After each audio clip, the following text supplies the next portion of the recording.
Hello, I'm Dr. Kristin Rushing with the Nashville Smile Team. I've been practicing dentistry since 2006. Our goal here is simple. We treat others how we want to be treated.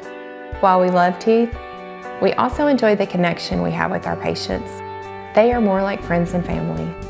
We share our stories and our triumphs and troubles. We want everyone to experience personalized care. But first, you have to know them as a person.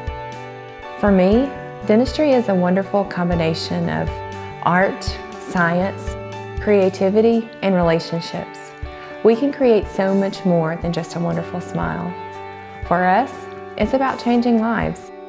It's very powerful when we transform a patient's smile and their self-confidence boosts and their personality blossoms even more.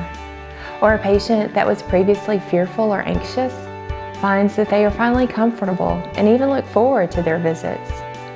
If you are in Nashville or Middle Tennessee and have never felt comfortable at the dentist or never really liked it, we want to welcome you to the Nashville Smile Team. That's what we do. It's to really make people feel like this is where they belong. If you don't have a dental home, or if you don't feel like you've ever had a dental home, come experience the Nashville Smile Team difference.